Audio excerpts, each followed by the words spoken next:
Assalomu alaykum, hurmatli kanalimiz muxlislari. Sizlar bilan o'tgan darslarimizda tanishish, yangi so'zlar, hol-ahvol so'rash mavzularini o'tdik va o'tgan darsda shu beginner kitobimizning birinchi yunitini yakunlaganmiz. Bugun ikkinchi yunitni boshlaymiz. Ikkinchi yunitimiz asosan odam mamlakatlar bo'yicha bo'ladi. Ya'ni sen qayerdansan? Men bu joydanman. U aytaylik shu joylik degan ma'nodagi ingliz tilida gaplar qanday tuzilishini o'rganamiz. Daftar, ruchka, qalam, o'chirg'ich tayyorlab, xotirjam ekran qarshisiga o'tirib olishinglarni so'rayman. Sheriginglar bilan iloji boricha ko'payishib o'tiringlar, chunki mashqlarimiz bilasizlar 2 kishi, 3 kishi qilib bo'lib bajarilgan mashqlardan iborat. Demak, boshladik. Countries bu mamlakatlar degani. Hozir demak eshitamiz va qaytaramiz. Countries. Australia, Brazil, Egypt, China, England, France, Italy, Hungary, Japan, Russia, Spain, the United States. Bularda urg'ularga ham e'tibor bergan holda aytilishlariga, yozilishlariga e'tibor berib, yana bir ikki marta listen and repeat mashqini bajarishlarini iltimos qilgan bo'lardim. Ularni daftarga ko'chirib yozib olinglar. Bu davlatlarni xuddi shu holatda shoshilmasdan chiroyli qilib daftarga ko'chirib yozib olinglar. Pauzani bosib yozib olinglar. Yozib olgan bo'lsanglar, davom etamiz.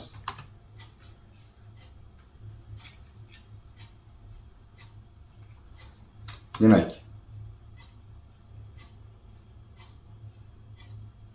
she's from Japan. Beda u yaponiyalik degan jumla bu.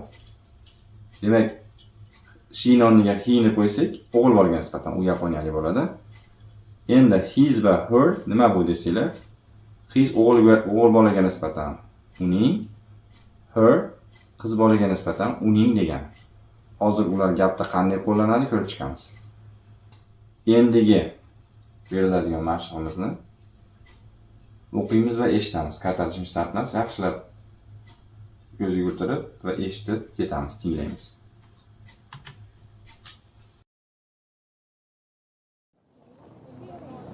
Where are you from, Mika? I'm from Japan. Where are you from? I'm from Spain, from Barcelona.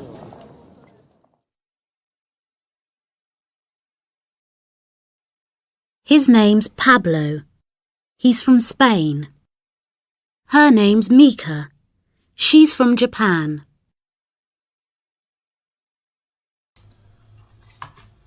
Demak, birinchi dialogimizda mana bunda ko'rdikki, so'rayapti.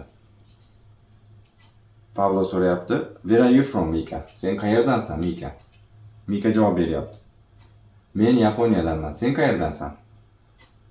Pablo javob beryaptiki, "Men Ispaniyadanman, Barselonadanman" deb shaharni ham qo'shib qo'yapti. Endi bundan chiqdi. Pablo qayerdan ekan? Ispaniyadan, to'g'ri. Qanday bo'lar ekan? Uning ismi Pablo, u Ispaniyadan deyish mana. Do'stkamizda turibdi, his name is Pablo, mana boyagi hislarni ishlatilish joyiga keldi. He's from Spain. Endi Mika qayerdan edi? Yaponiya. Her name is Mika. Uning ismi Mika. She's from Japan. U Yaponiyadan. Demak, bu sizlar uchun juda katta ma'lumot. Buni eslab qolinglar va og'zaki kunlikda iloji boricha ko'proq ishlatib yuringlar. Bu juda ko'p kerak bo'ladi.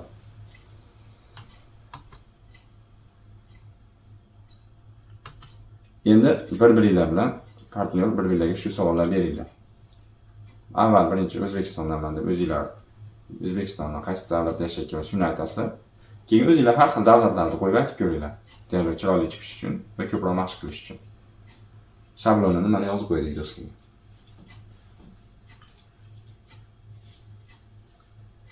Hop, mashq qilib bo'lgan bo'lsanglar, darsimizni davom etamiz.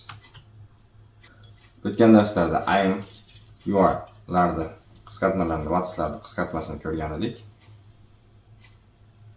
O'tgan darslarimizda names, I am, what'slarni qisqartmalarni ko'rgan edik. Endi bu yerda mana he is ni qisqartmasi.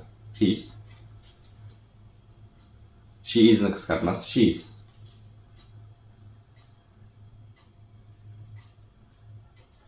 Bular qanday qilib ishlatamiz?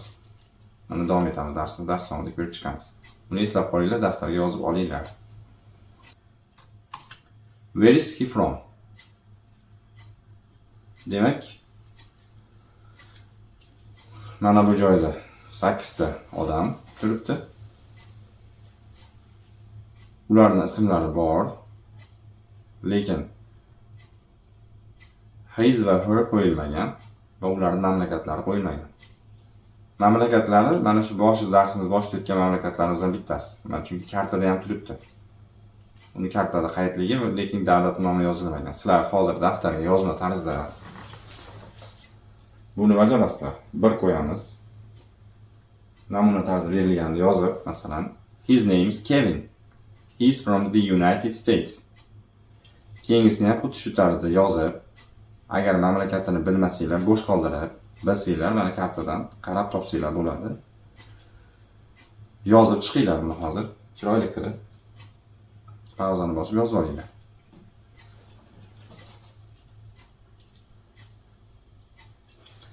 Demak, mashg'ul bajarib bo'lgan bo'lsanglar, eshitamiz va tekshiramiz. Eshitib tekshirib bo'lganlardan keyin uni yana bitta eshitinglar va qaytaringlar. Boshladik. Birinchi eshitib tekshiramiz va pauzani bosib orqacha qaytarib eshitib qaytarasizlar.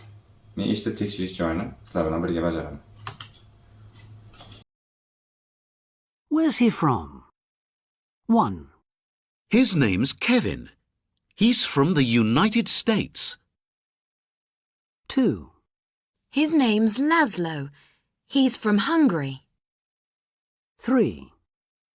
Her name's Karima. She's from Egypt. 4. Her name's Tatiana. She's from Russia. 5. Her name's Rosalie. She's from Brazil. 6. His name's Simon. He's from England. 7. His name's Yong. He's from China. 8. Her name's Hayley. She's from Australia. Tekshirib olgan bo'lsanglar, yana bir marta qo'yib, eshitib endi keyingisida qaytaringlar. Qaytarib eshitib qaytarib bo'lgandan keyin endi darsimizni davom etamiz. Listen and repeat. Hozirgi beriladigan doskalarda hosil bo'lgan narsani eshitamiz va qaytaramiz. What's his name? Where's he from? What's her name? Where's she from? Buni qayta eshitib bajarishingiz mumkin. Agar chiqmasa, agar yaxshi takrorlayotgan bo'lsangiz, keyingi praktika qismiga o'tamiz. Practice. Practice'da nima qilamiz? Practice'da mana shu savollarni bir-birimizga beramiz. Mana ko'rdinglar. What's his name deyapti. Birinchi rasmga qaradik. His name is Kevin deyapti sherigingiz. Where is he from deyapsiz yana siz. He's from the United States deyapti sherigingiz. Endi ikkinchi rasmga qaraysizlar. Ikkinchi rasmga qarab xuddi shu tarzda dialog qilasizlar. Agar o'g'il bola bo'lsa, what's his name? Where is he from? Mana shu doskada ko'rilgan tarzda savol berasizlar. Agar qiz bola bo'lsa, what's her name? Where is she from deb savol berasizlar. Javob berayotganda ham qiz bolaga nisbatan, ayol kishiga nisbatan her name is Tatiana, she is from Russia. The article faqat United States ishlatiladi shu joyda. Qolganlarga artikel qo'ymaysizlar. Shuni eslab qolinglar. Mashqni bajarishni boshlaymiz. Bu berilayotgan savollarni yozib olsanglar ham bo'ladi, chiroyli tarzda.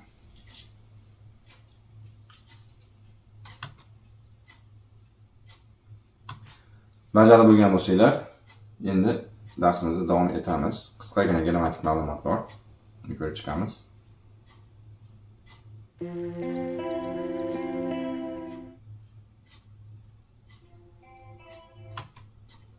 Demak, grammatik ma'lumotimiz mana.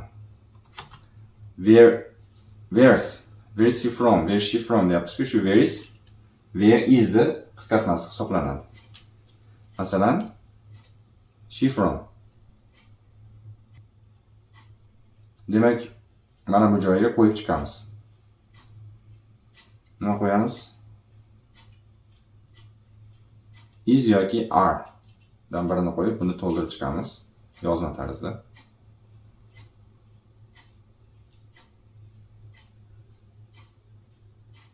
Demak, bajarib bo'lgan bo'lsanglar, tekshiramiz. Demak, birinchisiga where is she from? Keyingisiga where is he from? Oxirgisiga where are you from bo'ladi. Demak, bajarib bo'lgan bo'lsanglar, bugungi darsimiz o'z nihoyasiga yetdi. Savol va takliflarni kommentlar qismiga qoldiringlar. Kanalimizga albatta a'zo bo'lib, faol ishtirokchi bo'lishinglar tilakdoshiman. Sizlarga omad tilayman. Xayr, salomat bo'linglar.